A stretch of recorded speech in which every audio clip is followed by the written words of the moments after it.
3 हमारे इस खास सेगमेंट का रुख करते हैं और आज के हमारे इस खास सेगमेंट में इसी सेगमेंट से डेब्यू करने जा रहे हैं हमारे सहयोगी आनंद शुक्ला। तो पहली बार स्क्रीन पर आनंद शुक्ला दिखेंगे आपको। आनंद, गुड आफ्टरनून। सबसे पहले तो कांग्रेचुलेशंस, आप हमारे साथ डेब्यू कर रहे हैं मार्केट एट 3 में। बिल्कुल कॉन्फिडेंटली बताइए क्या है खबरें आज की।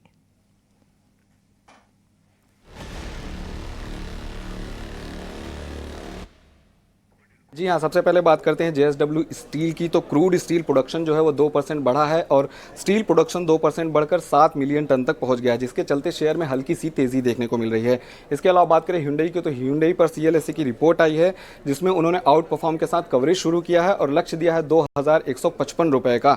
इसके अलावा ये भी कहा है कि वित्त वर्ष 2026 तक कुछ मेजर लॉन्चेस होने की उम्मीद है, जिसके चलते शेयर में अच्छी तेजी देखने को मिल रही है। इसके अलावा बात करें अदानी विल्मर की, तो अदानी विल्मर का जो FS खुला है और इसमें अदानी कमोडिटीज जो है वो 20% हिस्सेदारी बेचेगी, जिसके चलते शेयर में करीब 10% की गिरावट देखने को मिल रही है।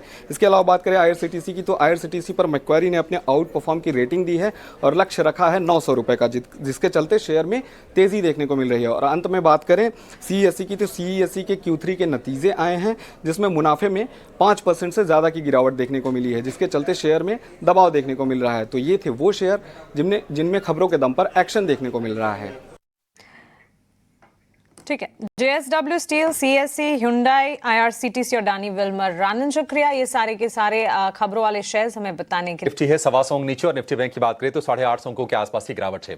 लेकिन मूड थोड़ा सा एक और चीज को लेकर लोगों का खराब है, वो है L&T चेयरमैन S.N. सुब्रमण्यम का एक बयान आया है। उन्होंने कहा है कि 90 घंटे काम करना चाहिए, रविवार को भी काम करना चाहिए। इस पर देश की जनता क्या सोचती है, जरा उसका भी व्यू समझते हैं। हमारी सहयोगी कविता थपलियाल के साथ कुछ लोग जुड़े हैं, उनके पास सीधे चलते हैं।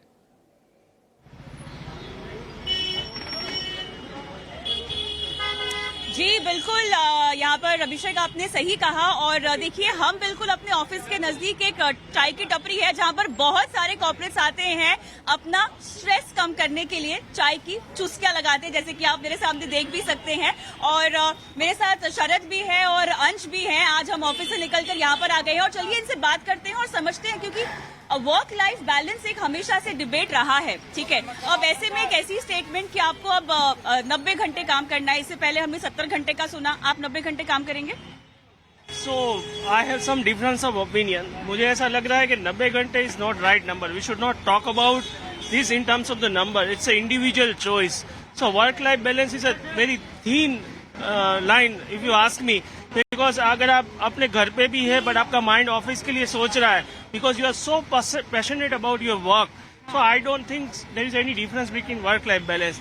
But at the same time, at a junior level, when a worker level, if you are exploiting someone, is working say 16 hours a day, and if you are not paying to them, that's not right. Plus, you have to take care of the emotional well-being of the employee by providing understanding, have a proper feedback mechanism with them. इसको समझना है, सोचना है कि कैसे जा रहा है, because we are not dealing with machines. इंसानों के साथ। और संडे काम करेंगे आप? नहीं, बिल्कुल। मैं तो सैटरडे भी नहीं काम करता और मैं बाजार का बंदा हूँ, तो मंडे टू फ्राइडे जो है ज़रूर हमारी काम रहती है, लेकिन सैटरडे संडे कुछ एफर्ट ज़रूर डालते हैं। लेकिन सर, आपसे बात करेंगे 70 घंटा 90 घंटा, बहुत चीज़ हम सुनने को आ रहा है। आप अपने काम में कैसे बैलेंस रखते हैं, ये बताएं। देखिए, पहले तो इन्होंने जब, मैं नाम नहीं लेना चाहूँगा उनका, लेकिन जब इन्होंने 70 घंटे वाला कुछ कॉम्प्लीमेंट पास किया था तो इन्होंने एक 3 लाइन बना दी थी पर्सनल लाइफ और प्रोफेशनल लाइफ के बीच में। अब इन्होंने 90 घंटे वाला कुछ नया आया है, तो ये चाहते हैं कि वो 3 लाइन भी अब हमारे इससे मिट जाए। We don't know how to differentiate between our personal life and professional life. So I don't think this is the right compliment from such a big leader like L&T, जो कहते हैं कि हमें 90 घंटा काम करना चाहिए। अगर हम 90 घंटा काम करोगे तो आपके कंपनी का ध्यान कौन रखेगा? अगर आप हम लोग की ध्यान नहीं रखोगे तो आपके कंपनी का ध्यान कौन रखेगा? एट द एंड मैं कहना चाहूँगा कि employee mental health matters the most.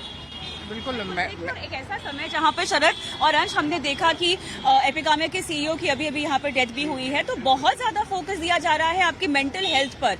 और काम कीजिए, आपको अपने सारे गोल्स पूरे करने हैं लाइफ के, लेकिन किस कॉस्ट पर?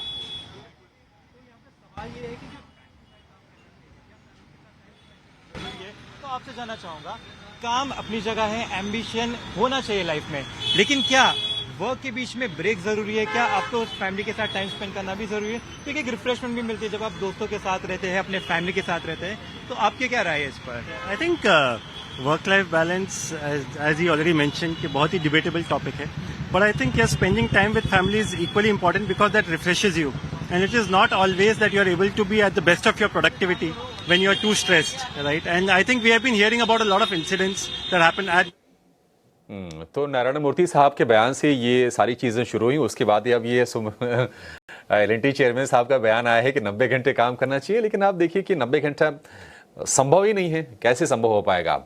यूएस में अगर हम आईटी कंपनी से अगर हम वर्किंग आवर की बात करें तो जब 40 घंटे से बढ़ाकर उसको 45 घंटे किया गया तो काफ़ी लोगों ने मन महसूस के उसको एक्सेप्ट किया। तो ऑलरेडी ठीक ठाक होते हैं। अगर आप दिन में 8 घंटे 9 घंटे काम कर रहे हैं, आई थिंक दैट्स इनफ। 90 घंटे पता नहीं मतलब क्या लॉजिक है, क्या सोच के स्टेटमेंट आया है, उसके पीछे मोटिव क्या है, क्या सोच है, देश के लिए सोच है या कंपनीज की तरक्की के लिए सोच है, इसको भगवान ही जाने।